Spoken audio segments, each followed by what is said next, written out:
किया है कि नेताओं ने जो लूट कर काला धन विदेशों में जमा किया है, इसको वापस लाकर इससे विकास करना है देश का। और ये लूट का धन 258 लाख करोड़ है, कोई मामूली रकम नहीं है। इसको वापस लाके विकास करना है। आप बोलेंगे ये कैसे आएगा? इसको वापस लाने के 4 रास्ते हैं। पहला रास्ता है कि जिन विदेशी बैंकों में ये धन जमा है, उन बैंकों में यह धन निजी संपत्ति के रूप में जमा है। व्यक्तिगत संपत्ति, किसी नेता की, किसी अधिकारी की व्यक्तिगत संपत्ति, निजी संपत्ति। अगर हम इस धन को राष्ट्र की संपत्ति घोषित करा सकें तो यह धन किसी भी बैंक में जमा नहीं हो सकता, यह वापस आएगा भारत में। क्योंकि अंतर्राष्ट्रीय बैंकिंग व्यवस्था का एक नियम है, किसी भी देश की राष्ट्रीय संपत्ति उसी देश में जमा होती है, वो जिस देश की होती है, दूसरे देश में जमा नहीं हो सकती। तो अब तक जो जमा है वो निजी संपत्ति है, हम इसको राष्ट्र की संपत्ति बना दें तो ये वापस आएगा। आप बोलेंगे ये कौन करेगा? इस काम को करने के लिए 2 संस्थाएं हमारे पास हैं। एक का नाम है सुप्रीम कोर्ट और एक का नाम है संसद। सुप्रीम कोर्ट की ताकत है कि वो किसी भी संपत्ति को राष्ट्रीय संपत्ति घोषित कर सकता है। और सुप्रीम कोर्ट ने एक बार ऐसा किया था, यूरिया घोटाला हुआ जब नरसिम्हा राव के जमाने में, तो 133 करोड़ रुपए चला गया था देश के बाहर। सुप्रीम कोर्ट ने उसको राष्ट्रीय संपत्ति घोषित करके वापस मंगा लिया और स्विस बैंक से वो 133 करोड़ रुपए वापस आ गया। और पता है, वो नरसिम्हा राव के बेटे के खाते में जमा था। हाँ, और सुप्रीम कोर्ट ने नरसिम्हा राव के बेटे को जेल भेज दिया। प्रधानमंत्री के बेटे को जेल भेजा था, वो मैं भूला नहीं कभी भी। सुप्रीम कोर्ट में इतनी ताकत है। तो हमने सुप्रीम कोर्ट में एक मुकदमा लगाया है अभी 6 महीने पहले, ये जो भारत स्वाभिमान नाम की संस्था है ना, इसकी तरफ से। और मुकदमा हमारा एक ही है कि अगर यूरिया घोटाले का पैसा सुप्रीम कोर्ट ने राष्ट्र की संपत्ति घोषित किया था, तो चारा घोटाले का भी राष्ट्र की संपत्ति है, बोफोर्स घोटाले का भी राष्ट्र की संपत्ति है, सभी घोटालों का पैसा राष्ट्र की संपत्ति है।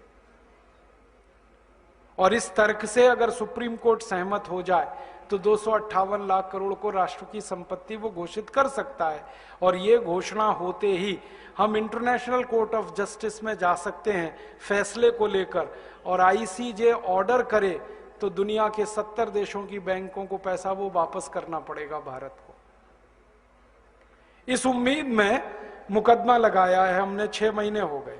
6 महीने तक ये मुकदमा स्वीकार नहीं हुआ, बहस होती रही कोर्ट में, और अब स्वीकार हो गया है। कोर्ट ने तैयार मान लिया कि अब ये मुकदमा सुना जाएगा। 6 महीने लगे और कोर्ट ने अपने को कन्विंस करने के लिए सब तरफ से जानकारी मंगाई। हमने कहा, उतने पे विश्वास नहीं किया कोर्ट ने। एक अंतर्राष्ट्रीय संस्था को कॉल किया कोर्ट ने, उसका नाम है ट्रांसपेरेंसी इंटरनेशनल। उन्होंने आके सारे दस्तावेज कोर्ट में पेश किए कि भारत का कितना ब्लैक मनी। फिर और एक संस्था को कॉल किया कोर्ट ने, उनका नाम है टैक्स जस्टिस नेटवर्क। उनको बुलाया, उन्होंने दस्तावेज दिए। फिर भारत के तमाम बड़े अधिकारियों को बुलाया कोर्ट ने, एनफोर्समेंट डायरेक्टरेट के, पूछा कि आपको मालूम है विदेशी बैंकों में खाते हैं? उन्होंने कहा हाँ खाते हैं। फिर सीबीआई वालों को बुलाया। जब सब तरफ से कोर्ट कन्विंस हुआ तो कोर्ट ने मुकदमा स्वीकार कर लिया। अब कोर्ट ने नोटिस दिया है सरकार को, और सरकार को पूछा है कि ये 258 लाख करोड़ किस किस का है, जल्दी से कोर्ट को बताया जाए। अब सरकार की हालत थोड़ी खराब है, क्योंकि जिनका पैसा है वो ही सरकार चला रहे। तो सरकार ने कोर्ट में टालम टोल करना शुरू किया है। ये टालम टोल वो थोड़े दिन करने वाले हैं, ये हमें मालूम है, क्योंकि वो बताएंगे नहीं कभी भी। तो हम सुप्रीम कोर्ट को एक दिन एक बात कहेंगे कि टालम टोल 6 महीने, साल भर, 1.5 साल, 2 साल, 3 साल, कितनी? फिर हम सुप्रीम कोर्ट को कहेंगे आप तो एक्स पार्टी जजमेंट दे दो, और कोर्ट को ताकत है वो करने की। और हम कोर्ट को कहेंगे ये नहीं बता रहे किसका पैसा है, आप तो ये कह दो जिसका भी पैसा है वो भारत की राष्ट्रीय संपत्ति है, बात खत्म हो गई। और उम्मीद है कि कोर्ट ये फैसला देगा और ये फैसला हुआ तो 258 लाख करोड़ वापस आएगा। दूसरा रास्ता है अपने पास, वो ये कि हम संसद में अगले 4 सालों में एक प्रस्ताव पास कराना चाहते हैं, और वो प्रस्ताव ये है कि 15 अगस्त 1947 के बाद जितना भी धन भारत से बाहर गया वो भारत की राष्ट्रीय संपत्ति है। बस किसी का नाम नहीं लेना, किसी की बात नहीं कहना। 15 अगस्त 1947 के बाद जितना धन बाहर गया है भारत से हवाला के थ्रू, क्योंकि सब हवाला से ही जाता है, वो भारत की राष्ट्रीय संपत्ति है। संसद प्रस्ताव को पास करे। अब इस प्रस्ताव को रखेगा तो कोई एक सांसद, और वो हमें मिल ही जाएगा अगले 4 साल में। कोई तो माई का लाल मिलेगा, ऐसा तो नहीं है कि सब मर गए। और प्रस्ताव जब रखा जाएगा तब बहस होगी। बहस वाले दिन हम देखेंगे कि कौन कौन इस प्रस्ताव का विरोध कर रहा है। जो विरोध करेगा पक्की बात है खाते उसी के हैं, पैसा उसी का है, और सारा देश देखेगा बेईमान कौन कौन है संसद में। आप तो अपने सांसद पे नजर रखना बस कि आपका सांसद क्या कह रहा है।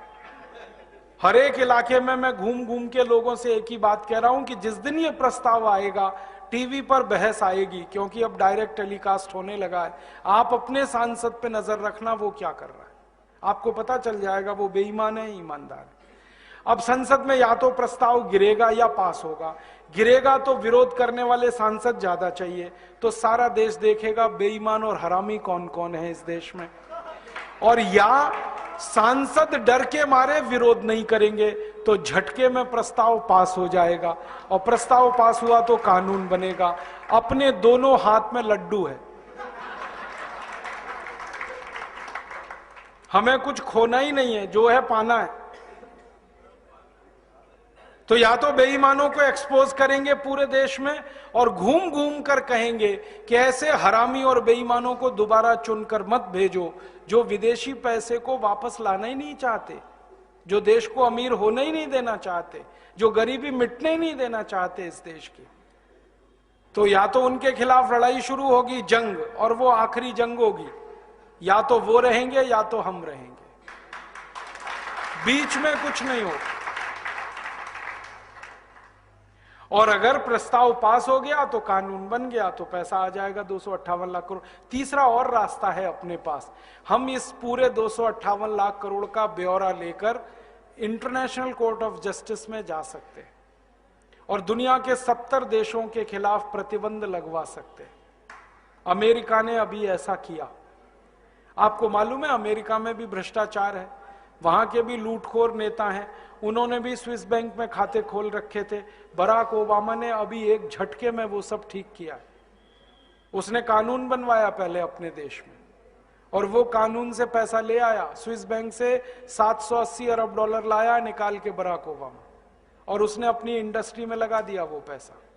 और अमेरिका के 19,780 खाते बंद कराए उसने। तो ये बराक ओबामा अगर कर सकता है तो भारत भी कर सकता है। बस अंतर इतना है कि अमेरिका को बराक ओबामा मिल गया है, भारत को एक बराक ओबामा की तलाश है। अगले 4-5 साल में मिलेगा, कोई ना कोई तो निकलेगा। भारत माता वीर विहीन नहीं है, निपूती नहीं है, बांझ नहीं है। जब जरूरत पड़ती है इस माता ने बड़े बड़े लाल पैदा किए हैं देश की समस्याओं का समाधान करने। आगे भी होगा, इसका विश्वास है हम। और ये काम हम बराक ओबामा की तरफ से भी कर सकते। बराक ओबामा ने अभी एक बहुत रोचक बात कही। हमारे प्रधानमंत्री गए थे अमेरिका, अभी मालूम है मनमोहन सिंह अमेरिका गए। बराक ओबामा ने मनमोहन सिंह को ऑफर किया, देखो मैंने स्विस बैंक से पैसे निकाल लिए, आपको निकलवाने? ऐसे ही बोला उसने, आपको निकलवाने, मैं मदद करता हूं आपकी। तो मनमोहन सिंह की ऊपर की सांस ऊपर, नीचे की नीचे, ना हां कहा ना कहा। फिर उसने कहा मैं भारत की मदद करना चाहता हूं सीरियसली इस काम में, और मैंने जैसे पैसा निकाला है स्विस बैंकों से मैं वो बताना चाहता हूं, आप ऐसे निकालो। अब मनमोहन सिंह चुपचाप लौट आए, क्योंकि उनको बोलते ही नहीं बनता, क्योंकि सरकार चलाने वालों का पैसा है, बात ही नहीं करते वो। तो बराक ओबामा तैयार है, वो कहता है मैं मदद करूंगा भारत की। क्यों? वो कहता है भारत की मदद इसलिए करनी है, भारत महान देश है, ये वो बोलता है। और भारत की महानता जब वो गिनाता है ना, तो सबसे पहले कहता भारत बजरंगबली का देश है, हनुमान जी का देश, और वो हनुमान जी का भगत है बराक ओबामा। उसने मंदिर बनाया, मालूम है, आधा ईसाई आधा मुसलमान बराक ओबामा हनुमान जी की पूजा कर रहा। जब वो चुनाव लड़ रहा था तो उसने बजरंगबली का मंदिर बनाया, जयपुर से मूर्ति मंगाई थी, स्थापित कराई। और पहला राष्ट्रपति है अमेरिका में जिसने दिवाली मनाई अभी। हाँ, दिवाली को हनुमान जी की पूजा होती है ना, उसने की वहां, पंडित जी को बुलाया उसने। और वो कहता भारत महान देश है क्योंकि महात्मा गांधी का देश है। वो महात्मा गांधी को गुरु मानता है अपना। उसके घर में एक ही फोटो है, वो महात्मा गांधी की। वो कहता है इसलिए मैं भारत की मदद करना चाहता हूं।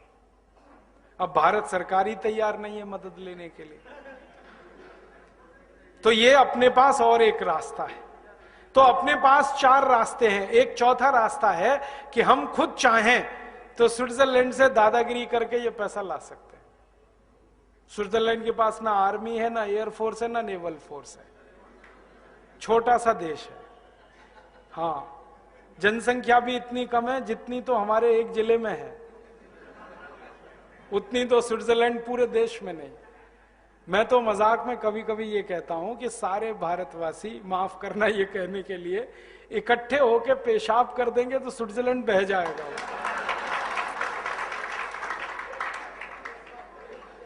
इतना पिद्दी सा देश है। 2 घंटे कार चलाओ तो स्विट्जरलैंड की सीमा खत्म हो जाती है, दूसरे देश में कार घुस जाती है। पुलिस उनके पास है नहीं, आर्मी है नहीं, थोड़ी दादागिरी करो वो तो दे देंगे। अमेरिका ने अभी कहा था उनको कि इराक का ध्यान है, अफगानिस्तान का ध्यान है, वो आपका भी हाल हो सकता है। तुरंत उन्होंने पैसे निकाल के दे दिए, 1 मिनट नहीं लगा। तो अपने पास 4 रास्ते हैं। पहले तीनों रास्तों का उपयोग करेंगे। कानून से वो पैसा लाएंगे, क्योंकि गलत कानून के कारण वो पैसा गया है, तो कानून सही करके उसको वापस लाएंगे। और भविष्य में ये पैसा बाहर ना जाए, इसकी पक्की व्यवस्था करेंगे।